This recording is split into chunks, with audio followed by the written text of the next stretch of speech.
Dear student, हम लोग पिछले वीडियो में ये चर्चा किए थे साइंस क्या है और साइंस को कैसे क्लासिफाइड किया गया है।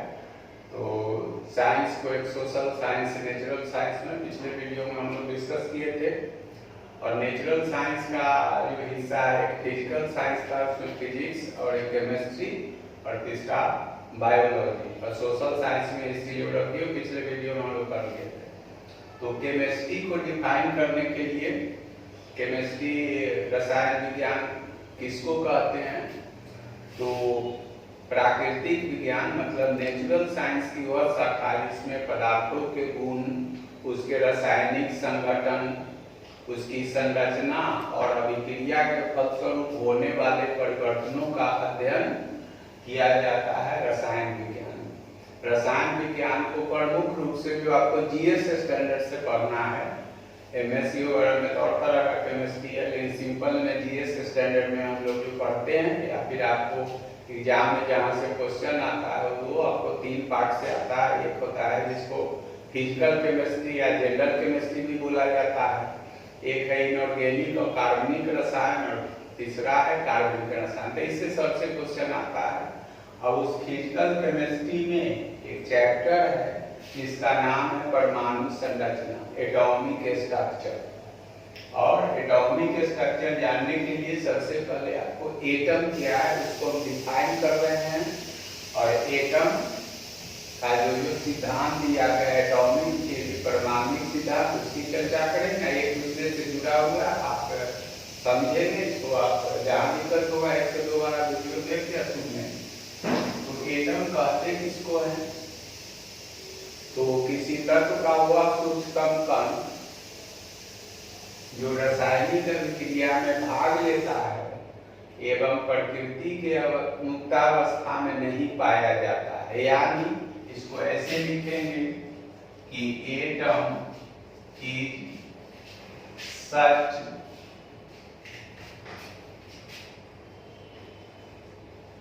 a smallest particle of an element which take part in chemical reactions and does not exist in free state। इसी को आप हिंदी में बोलते हैं कि परमाणु किसी तत्व का वह सूक्ष्मतम कण है जो रासायनिक अभिक्रिया में भाग लेता है और प्रकृति के मुक्तावस्था, फ्री स्टेट में पाया नहीं जाता है। आप डिफाइन ऐसे करते हैं।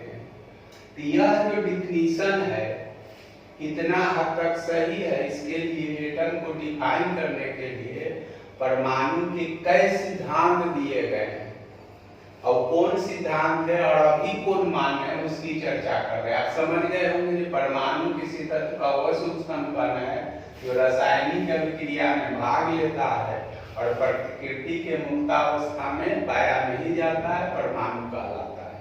ये कहना जो है वो डाल्टन का कहना है।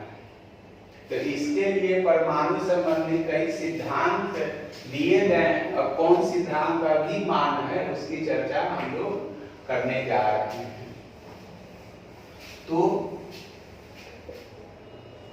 परमाणु बाद के सिद्धांत या परमाणुवाद भी इसको कहा जाता है।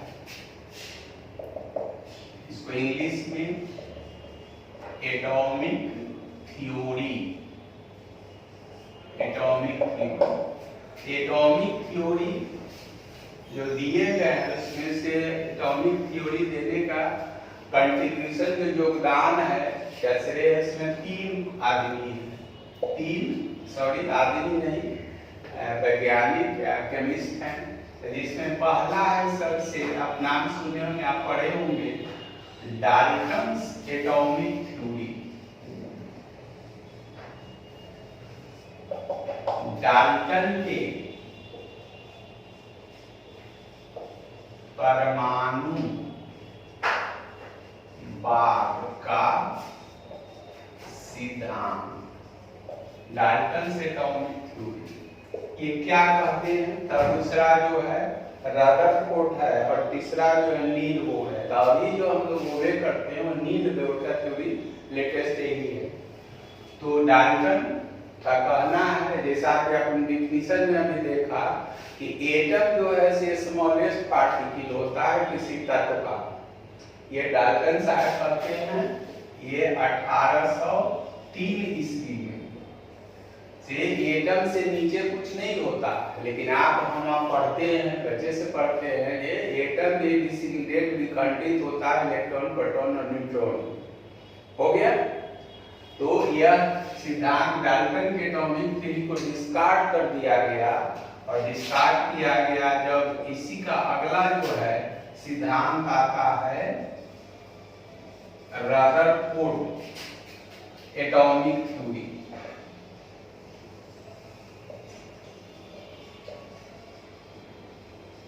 रदरफोर्ड एटॉमिक थ्योरी ये 1911 में आता है। तो इस आधार पर डाल्टन के एटॉमिक थ्योरी को डिस्कार्ड कर दिया गया, मान कर दिया गया कि नहीं, एटम स्मॉलेस्ट पार्टिकल नहीं है, बल्कि एटम आल्सो डिसइंटीग्रेटेड इन इलेक्ट्रॉन, प्रोटॉन और न्यूट्रॉन।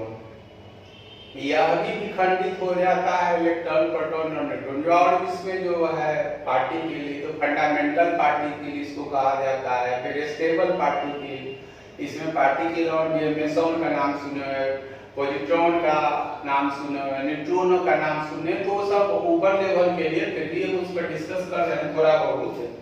तो ये रदरफोर्ड जाके 1911 में ये कहते हैं कि नहीं, परमाणु ही सबसे सूक्ष्म नहीं, बल्कि परमाणु भी विखंडित होते हैं इलेक्ट्रॉन, प्रोटॉन और न्यूट्रॉन में।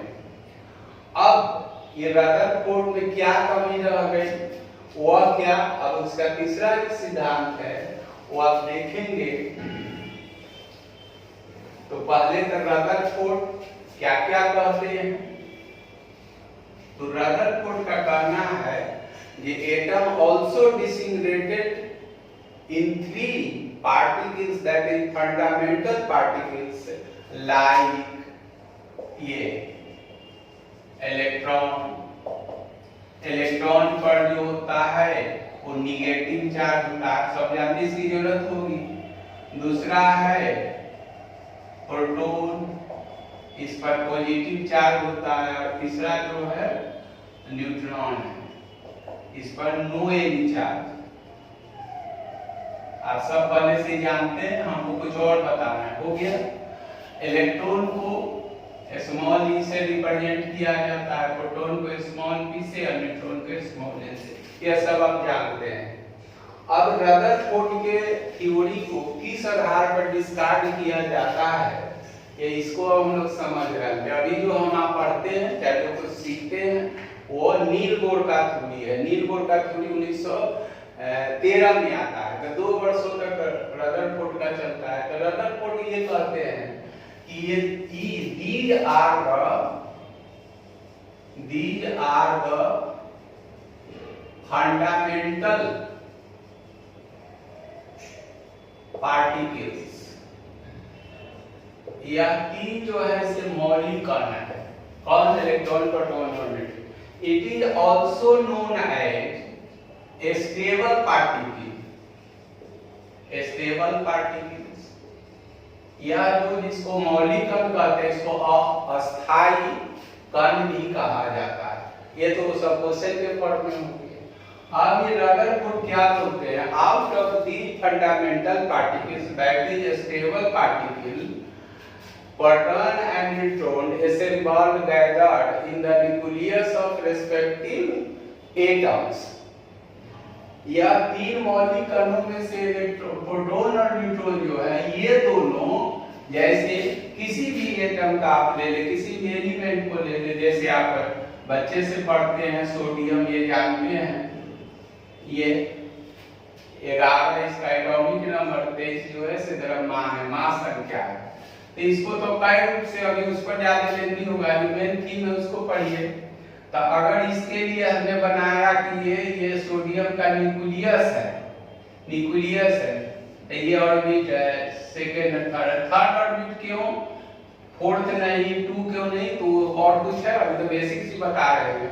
तो ये जो है आपका क्या है, न्यूक्लियस है, और इस न्यूक्लियस में क्या क्या रहते हैं, P+N रहते हैं। तो चूंकि यह केंद्रक में रहते हैं जिस कारण इसे न्यूक्लियोन भी कहा जाता है। ये आपका 30 सितंबर को बीपीएससी का पीटी हुआ, तो इसमें क्वेश्चन आया था, ये केंद्रक में किसी तत्व परमाणु केंद्रक में प्रोटॉन और न्यूट्रॉन रहते हैं। यहाँ तक तो आप जानते हैं, ठीक ही होगी। अब प्रोटॉन और न्यूट्रॉन के योग को ही मास नंबर कहा जाता है। हम एक साथ फॉलो पढ़ा रहे हैं, क्वेश्चन जो आपको सॉल्व करना है, कर सकते हैं, इसको अगर समझते हैं तो। अब यहाँ पर रदरफोर्ड के थ्योरी को करते हैं, अब इससे रिलेटेड और बातें करेंगे। Out of the fundamental particles like electron, proton and neutron, proton and neutron assemble gathered in nucleus of respective element। जैसे सोडियम का ये केंद्रक हो गया, तो इसमें क्या रहता है, प्रोटॉन और neutron. Where an electron revolves around the nucleus। इन 3 मौलिक कणों में से प्रोटॉन और न्यूट्रॉन जो उस परमाणु के एलिमेंट के परमाणु के केंद्रक में जमा होते हैं, जबकि इलेक्ट्रॉन जो है ये चक्कर लगाते रहते हैं। ये रदरफोर्ड इतना ही कह के निकल जाते हैं, हो गया। अब इसके रदरफोर्ड के थ्योरी को जाके ये नील बोर्ड आगे जाके 1913 में इसको ये डिस्कार्ड करते हैं, काटते हैं। क्या करते हैं या मान्य कर देते हैं कि रदरफोर्ड कहते हैं कि सिंपली ये 3 मौलिक कण है जिसमें से प्रोटॉन और न्यूट्रॉन केंद्रक में होते हैं और इलेक्ट्रॉन केंद्रक के चारों तरफ चक्कर लगाते रहते हैं। यहाँ पर ये रूल है कि ये प्रोटॉन पर पॉजिटिव चार्ज है, इलेक्ट्रॉन पर नेगेटिव चार्ज है, तो अपोजिट चार्ज के बीच में अट्रैक्शन होता है, आप जानते हैं। तो अपोजिट प्रोटॉन चाहेगा इलेक्ट्रॉन को अपनी तरफ खींच लेना, तो ये प्रोटॉन जब इलेक्ट्रॉन को खींचना चाहेगा तो प्रोटॉन द्वारा इलेक्ट्रॉन पर लगने वाला जो बल होगा वह सेंटीपेटल फोर्स होगा, माने टुवर्ड्स द सेंटर। तो इलेक्ट्रॉन भी तो प्रोटॉन को चाहेगा खींच लेना, तो यह इलेक्ट्रॉन द्वारा प्रोटॉन पर लगने वाला जो बल है उसको सेंट्रीफ्यूगल फोर्स कहा जाता है। मतलब outward the centre towards the centre, इसको सेंट्रीपेटल फोर्स। हम सब एक साथ कर रहे हैं, समझने की कोशिश कीजिए। क्वेश्चन जो रहता है जीएस में कुछ नहीं रहता है, देखेंगे तो ये हो गया। अब अपोजिट चार्ज में अट्रैक्शन होता है, तो ये भी पढ़ते हैं आप इलेक्ट्रोस्टैटिक्स में पढ़ते हैं, attraction and repulsion depends upon 4 factor. आकर्षण और विकर्षण 4 कारकों पर निर्भर करता है, जिसमें first factor opposite charge, there must be opposite charge, there must have same magnitude परिमाण। यहाँ मैग्नीट्यूड क्या है कि नंबर ऑफ प्रोटॉन और नंबर ऑफ इलेक्ट्रॉन है। तो आप जान लीजिए किसी तत्व में अगर उदाहरण के लिए अगर समझते हैं तो हम एक साथ कई चीज आपको समझा रहे हैं। सोडियम 11 और 23 लिखा हुआ है, इसका मतलब 11 जो है नीचे वाला एटॉमिक नंबर है, ऊपर वाला मास है। और ये तो हम आगे डिफाइन भी करेंगे, अलग से इसमें आपका हौच-पच हो जाएगा। एटॉमिक नंबर होता क्या है, परमाणु संख्या जिसको हिंदी में total number of proton present in the respective element is termed as atomic number that is represented by capital Z। ये आगे अलग से लिखेंगे, इसमें आपको हौच-पच हो जाएगा। तो इसमें 11 परमाणु संख्या अगर सोडियम का है तो इसका मतलब 11 इसमें प्रोटॉन है, और जितना प्रोटॉन होता है उतना ही इलेक्ट्रॉन होता है। ये आप ख्याल रखेंगे, पढ़े होंगे प्लस 2 में, कोई बोर्ड में, कोई CBSE ICS board, Bihar board में, चाहे जिस राज्य के जो स्टूडेंट है वो पढ़ते होंगे, तो एटम जो होता है परमाणु उदासीन, atom is neutral, that is why atom is neutral, कि जितना प्रोटॉन होता है उतना ही इलेक्ट्रॉन होता है। तो आप समझ गए होंगे कि प्रोटॉन पर पॉजिटिव चार्ज है, इलेक्ट्रॉन पर नेगेटिव, आप पहले से जानते हैं। तो प्रोटॉन है क्या, केंद्रक में है, तो केंद्रक और इलेक्ट्रॉन क्या करता है, चक्कर लगाता है। तो ये प्रोटॉन तो स्टैटिक स्टेट में नहीं, स्थिर है, जबकि इलेक्ट्रॉन जो है से काइनेटिक स्टेट में, गतिशील अवस्था में है। तो कोई बॉडी जब काइनेटिक स्टेट में आता है तो उसका एनर्जी डिटोरिएट होने लगता है। आप ही हम ही चलते हैं, कुछ बढ़ते हैं तो ऊर्जा क्या होती है, क्षय होती है। तो एक अपोजिट चार्ज में अट्रैक्शन होता है। ये इस पर जो बल लग रहा है प्रोटॉन द्वारा इलेक्ट्रॉन पर लगने वाला बल क्या है, सेंटीपेटल, केंद्र की ओर खींच रहा है। तो ये तो दोनों का मैग्नीट्यूड समान है, परिमाण समान है। और ये जैसे काइनेटिक स्टेट में इलेक्ट्रॉन जो है, रदरफोर्ड यही कहते हैं, electron revolves around the nucleus. हम सब थ्योरी पढ़ा है, रेडीमेड नहीं, आप समझ लीजिए, जो क्वेश्चन जीएस में रहता है कुछ नहीं रहता है, इतना आप समझ लेंगे, ये सब समझेंगे तो और भी आपको चैप्टर में हेल्प मिलेगा।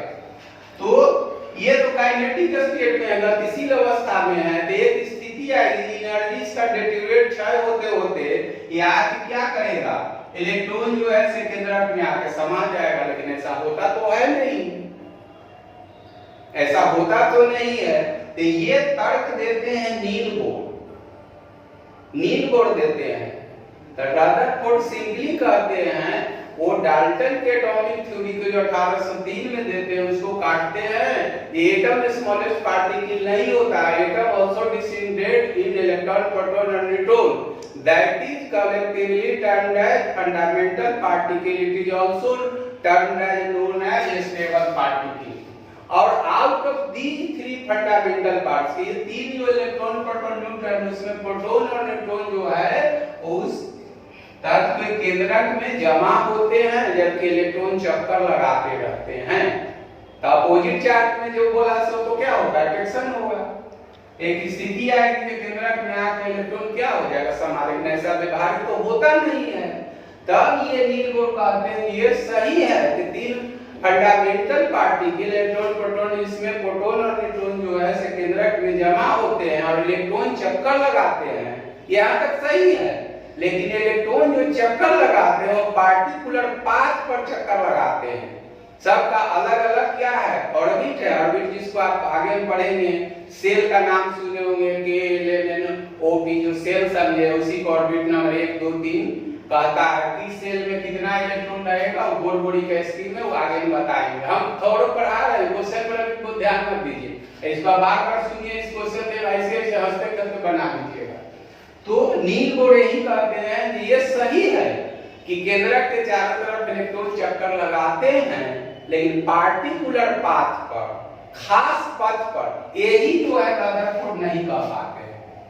तो इसी आधार पर नील बोर्ड रदरफोर्ड के एटॉमिक थ्योरी को डिस्कार्ड कर दिया गया। अभी हम आप जो पढ़े हैं या पढ़ रहे हैं वो लेटेस्ट नील बोर्ड का थ्योरी है। ये तीन परमाणु का सिद्धांत, बाद का सिद्धांत हो गया। एटम क्या है, atom is a smallest particle of an element which take part in chemical reaction, does not exist in free state, is termed as, ये डाल्टन का थ्योरी है। लेकिन आप सभी जानते हैं कि एटम जो है डिसइंटेग्रेट इलेक्ट्रॉन, प्रोटॉन, न्यूट्रॉन में होता है। ये किसका कहना है, रदरफोर्ड का 1911 में जाके कहते हैं। तीन मौलिक कणों में से प्रोटॉन और न्यूट्रॉन जो है केंद्रक में जमा होते हैं, जबकि इलेक्ट्रॉन चक्कर लगाते रहते हैं। रदरफोर्ड ये नहीं कहते हैं कि खास पथ पर चक्कर लगाते हैं, बल्कि सीधे कहते हैं से चक्कर लगाते हैं। ऐसा क्यों नहीं हो, तो बता दिया कि अपोजिट चार्ज में अट्रैक्शन होता है। तो अट्रैक्शन होता है, लेकिन मैग्नीट्यूड की बात है, तो यहाँ जितना प्रोटॉन होता है उतना इलेक्ट्रॉन होता है। तो प्रोटॉन केंद्रक में है तो इलेक्ट्रॉन चक्कर काट रहा है, तो उसको एक ये इलेक्ट्रॉन गतिशील अवस्था में, काइनेटिक स्टेट में, जबकि ये स्थिर है स्टैटिक स्टेट में। तो कोई बॉडी जब काइनेटिक तो ऊर्जा मुक्त होती है, एनर्जी उसका डिटोरिएट होता है। एक स्थिति आएगी जो केंद्रक में आके इलेक्ट्रॉन समा जाएगा, लेकिन ऐसा होता नहीं है। ये तर्क देते हैं नील बोर्ड। नील बोर्ड 2 वर्षों के बाद 13 में जाके कहते हैं इलेक्ट्रॉन चक्कर लगाता है लेकिन खास पथ पर। तो अभी हम आप जो पढ़े हैं या पढ़ रहे हैं ये नील बोर्ड के थ्योरी से पढ़ते हैं, शायद समझ गए होंगे। अब किस ऑर्बिट में कितना इलेक्ट्रॉन रहेगा मैक्सिमम, ये भी तो अब दूसरा टॉपिक में हम बात करेंगे। कि maximum number of electron in particular orbit would be determined by 2n square. इस सब क्वेश्चन बोलते हैं किसी तत्व के किस कक्षा में कितने इलेक्ट्रॉन अधिकतम होंगे उसका निर्धारण जो होता है सब लोग को पता होगा, आप पढ़े होंगे। ये तो अभी दूसरा हम हेडिंग देंगे तो हर फर्स्ट होगा, ये क्या होगा 2 8 1 होगा। हमको तो कहीं रहता है सब 4-5 मॉडल का चाहिए, लेकिन आज ज्यादा लोड मत लीजिए, पहले समझिए। आप पढ़े होंगे, जहां भी पढ़े होंगे ये पढ़े होंगे 1s2 2s2 2p6 3s1 ये होगा। इसी को आप क्या पढ़ते हैं 2 8 1। ये क्या है, ये फर्स्ट ऑर्बिट है, ये सेकंड ऑर्बिट है। तो हम तो कहिएगा तो बहुत कुछ से निकाल देंगे, लेकिन अब इतना नहीं, हम अलग अलग टॉपिक देंगे, चैप्टर देंगे, इसको और समझाएंगे। आई होप इसको आप समझ गए होंगे। इसके अगला जो पढ़ी है उसमें हम और कुछ बता रहे हैं। Thank you.